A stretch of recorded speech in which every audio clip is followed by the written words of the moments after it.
A Fox News alert, ISIS calling on its followers to attack churches as millions of Americans prepare to head out to Christmas Mass. Federal authorities on alert after pro-ISIS websites publishing a list of churches and pastors in the United States. Officials saying there are no credible threats, but sent the warning out of an abundance of caution. We have Father Jonathan Morris here this morning to talk about faith and the holidays, but also talk about this really alarming threat. It's hard to wake up to, honestly, you know, and as I was coming here this morning, I thought, and they changed the topic to this topic because it's such a pressing item right now. I was thinking about all of those Christians who have decided to stay in the Middle East and not seek refuge. Like there was a lot of criticism of the Obama administration because all of the refugees, basically, except a very small percentage, have been Muslim, not Christians. And a lot of people have said, why don't you bring the Christians over first? They need asylum. But many of them, and the reason is many of them have decided to stay there because this is our homeland, and we need to make sure that we keep our faith here in the Middle East. And I was thinking about that as this threat comes out now, to say maybe it's our turn now. Yeah. It's our turn to just decide we're not going to run away from danger, meaning running away from our faith, and to actually decide to do those things that maybe put us in danger, but are worth fighting for, living for, dying for. That's so inspiring because it was only a few months ago that the priest, it was in France, right, who was killed by ISIS. Yep. And you know, I think of that sometimes when you're out there on the altar. I'm in the Bronx. It's, you know, it's a wonderful place, but it's a crazy place, you know, and that's maybe why we love it. But you're there, you're a target. You know, you're a target for people who are maybe crazed, but you're also a target, in this case, of people who say we have an ideology of hate, and it has to do with our, quote, religious belief. Under heavy protection, Iraqi Christians celebrate what they call the Christmas miracle.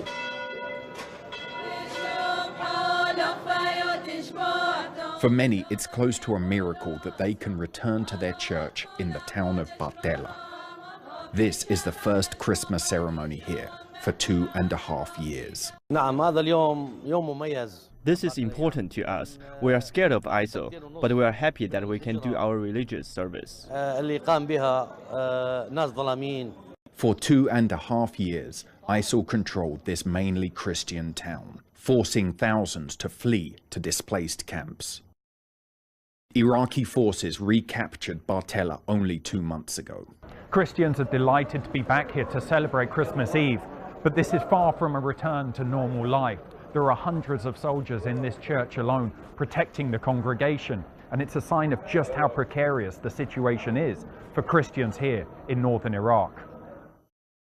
Beyond the church, buildings and homes are destroyed or booby-trapped with explosives, left behind by ISIL. Talking to people all along the square and couldn't find anyone who was reacting positively to this lawsuit. That's because a lot of them say this tree has lit up the square here in Knightstown for as long as they can remember, but the cross at the top might not be here much longer.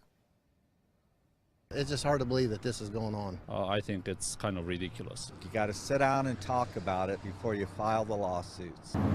Every one of the Knightstown residents we found near the square said the same thing. They can't understand why one of their neighbors would sue their town over the annual Christmas display. In my opinion, I think it's a little bit of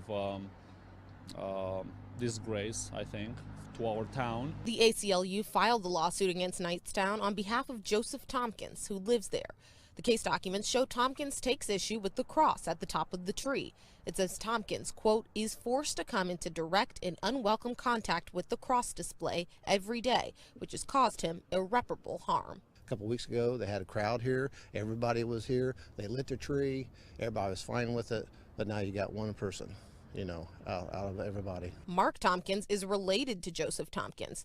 Mark says he doesn't buy the claim that Joe has been harmed in any way by seeing the cross. There's a church on every corner here.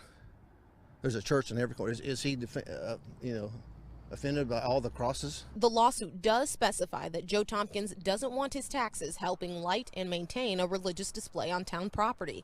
A man who lives next to the display says they can solve that by giving Joe his money back. Fox News alert, Italy's interior minister now says, quote, without a shadow of a doubt, the prime suspect in Monday's deadly truck attack on a Christmas market in Berlin was killed in an early morning shootout with police in Milan. This brings an end to the massive manhunt that had a continent on edge. And the 24-year-old suspect you see there had pledged his allegiance to the Islamic State savages in a video posted on the terror group's website. Senior Foreign Affairs correspondent Greg Talcott is in Berlin for us. Greg? Hi, Harris. Yeah, the truck attacker Anas Amri might be dead, but as you noted, his ugly message lives on. In a selfie-style video posted by the ISIS terror group, he pledged allegiance to it just hours after his death in Milan. In it, he says he will, quote, kill Crusader pigs. Remember, ISIS had claimed responsibility for the attack. This, as authorities here in Berlin try to figure out how Amri made the trip some 600 miles from Berlin to southeast France and then by train to Turin and Milan, Italy. And all the while, he was the most wanted man in Europe. In fact, again, while there was a European-wide arrest warrant out for him, he was gunned down in Milan when he simply refused to show identification papers for a routine foot patrol in a northern suburb of that city. Officials here in Germany say they're looking very hard at whether he had a network supporting him for his deadly act here in Berlin, as well as along the way. They also admit they're looking very hard at how this man not only got to Milan without being stopped, but also was allowed to stay in Germany and move around for 18 months, even while he was under suspicion. Just a couple of hours ago, Harris, we heard from German Chancellor Angela Merkel, and she probably speaks for everyone in this country when she says she breathes a sigh of relief. At least one terror threat is gone, but she, more than anyone, is on the hot seat for an open-door immigration policy that some here tonight are saying not only is leading to general insecurity in this country, but actually helped to facilitate the truck attacker do his dirty deed. Back to you. Wow. And so that question of whether he had help. 600-mile trek for the most wanted man in Europe. How did he do it? Greg, thank you. Islamic State has carried out 3 suicide car bombings in an eastern suburb of the Iraqi city of Mosul, killing 23 people. And here you can see the video posted by the terrorists, allegedly showing cars bound for suicide attacks.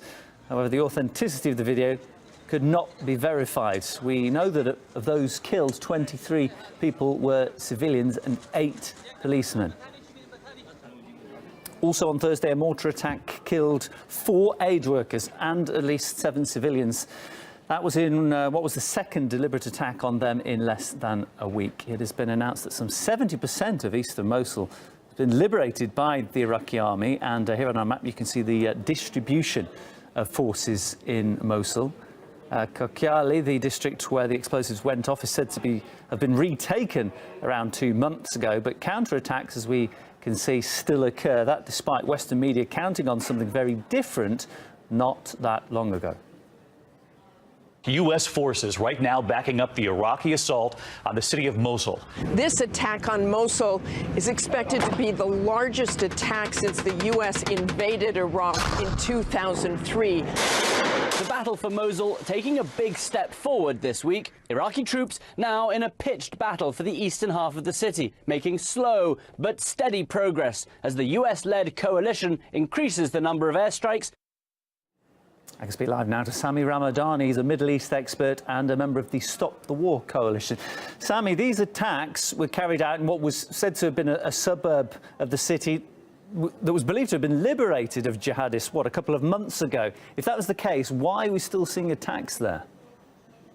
I think there are still substantial IS or ISIS forces inside Mosul.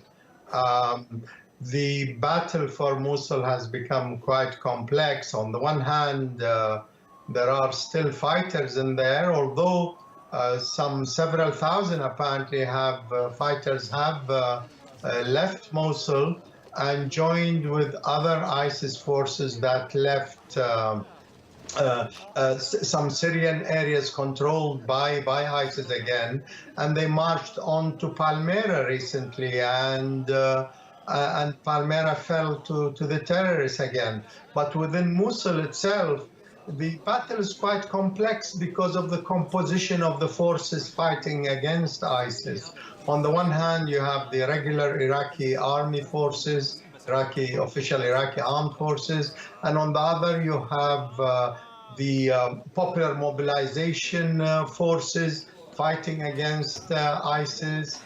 And you have the so-called coalition led by the United States, which is supposed to provide air cover, logistical cover, and some intelligence to these forces fighting the terrorists in Mosul. A devastating move from ISIL. The terrorist group posted a video online that reportedly shows 2 Turkish soldiers tortured and burned alive. The video was posted as a warning to Turkish president to withdraw from Syria. Turkey's military has admitted to losing 2 soldiers, but has not verified the identity of the men in the ISIL video. It also comes 2 days after the country suffered a major blow from ISIL, as 16 Turkish soldiers were killed by militants near the Syrian town of Al-Bab, with attacks that included 3 suicide bombings. The Turkish army announced on Friday it had killed over a dozen ISIL militants, including some high-ranking in the group, with airstrikes. The Syrian Observatory for Human Rights said civilians had also been killed by Turkish airstrikes in the region recently, while the Turkish government has denied this report. On Thursday, the defense minister gave an update on the Euphrates military operation launched in August, which aims to fight terrorists close to its borders. 2000 kilometre civarında bir alan. A 2,000 square kilometer area was cleansed of terrorists. 225 districts were freed. Up until this day, within the Euphrates Shield operation, 1,005 terrorists from ISIL have been neutralized. Terörist etkisiz hale getirilmiştir. Turkish President Tayyip Erdogan emphasized that Turkey was going through one of its hardest periods in its fight against terror, and that to overcome this, Turkey needs to stand together, united as a nation. Polisimiz, askerimiz, our police, soldiers, and our nation will end this terror together. As long as we become one, stand strong as brothers, as we all become Turkey. Biz tek milletiz. Türküyle. We are one nation with the Turks, the Kurds, the Bosniak, Abkhaz, all 80 million. 80 milyon tek millet. President Erdogan has not commented on ISIL's video so far, while opposition leaders have already been demanding an explanation. If the video is indeed verified and ISIL has burned to death Turkish soldiers, a heavy response can be expected by the Turkish government. Michal Bardavit, CCTV, Istanbul. Russian President Vladimir Putin holding his year-end news conference today, addressing everything from the Berlin terror attack to the recent American elections, and whether he intends to seek another 6-year term in 2016. Kitty Logan live in London with more on this. So, Kitty, have we learned anything from this news conference today of significance? Well, Greg, this annual press conference lasted 3 hours, 53 minutes. It covered a range of topics. One of the things Mr. Putin talked about was relations with the U.S. He said he expected security and economic ties to normalize. He denied any involvement in hacking the U.S. elections, saying the Democrats had wrongly blamed others for the loss. He did say Russia had anticipated the result and praised President-elect Trump for understanding the public mood. He also directly addressed the comments Mr. Trump made yesterday about America's nuclear capabilities. Regarding the newly elected President Trump, there is nothing new. He was saying during his campaign about the importance of strengthening the nuclear aspect of the United States, about the strengthening of military forces. There is nothing unusual.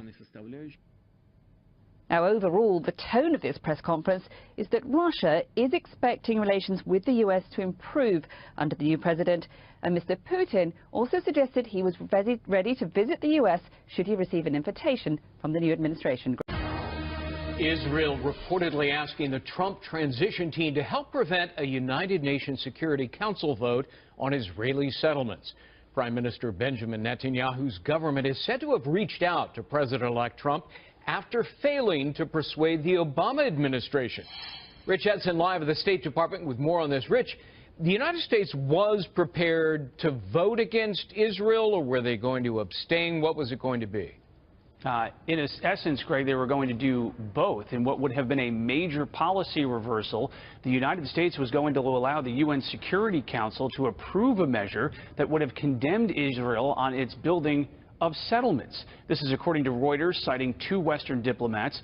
Several administration, White House, and State Department officials refused to comment on how the United States would have voted. Egypt sponsored this draft resolution and then pulled it after pressure from Israel and folks on the Trump transition team. These are the types of resolutions the United States will usually vote with Israel on, will usually block at the UN Security Council, though of late the Obama administration has been more vocal about Israel's building of settlements. Earlier this month, Secretary of State John Kerry said that he cannot accept the notion that the Israeli settlements are not a barrier to peace. And letting this Egypt-backed resolution pass would have been a final emphatic registration of that statement by the Obama administration, Greg. This is a Fox News Alert. I'm Shannon Bream in for Brett Baer. A huge policy shift tonight for the U.S. regarding Israel. President Obama choosing not to veto a United Nations Security Council resolution condemning Israeli settlements in Palestinian-claimed territory, then demanding they stop. The U.S. has in the past almost always vetoed such measures, but not this time. Not even after Israeli leader Benjamin Netanyahu urged a veto, and not after President-elect Trump did the same. We have Fox team coverage. Kevin Corke with the president in Hawaii on why the administration made such a bold move. But we begin with correspondent David Lee Miller at the United Nations tonight. Good evening, David. Good evening, Shannon. For the first time now in nearly 4 decades, the U.S. has failed to veto a UN Security Council resolution condemning Israeli settlement activity. The U.S. officially abstained, while the remaining 14 other members of the Security Council voted yes. The resolution calls for Israel to immediately and completely cease all settlement activity in the occupied Palestinian territory, including East Jerusalem. U.S. UN Ambassador Samantha Power said the U.S. would veto any resolution undermining Israel's security or imposed a settlement to the conflict. She said the resolution voted on today did not meet the requirements for a U.S. veto. The UN Security Council has passed a resolution demanding the immediate halt of all Israeli settlement activity within occupied Palestinian territory.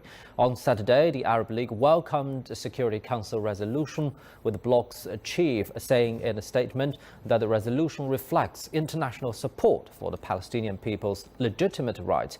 He also expressed support for an independent Palestinian state with East Jerusalem as its capital.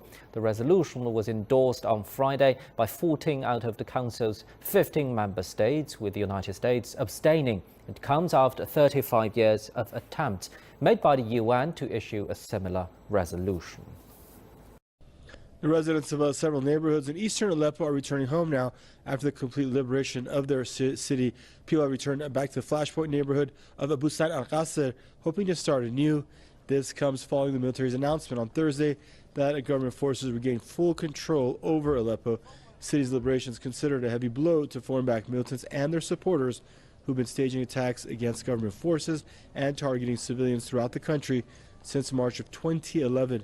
Hundreds of thousands of people have been killed and millions displaced in the conflict.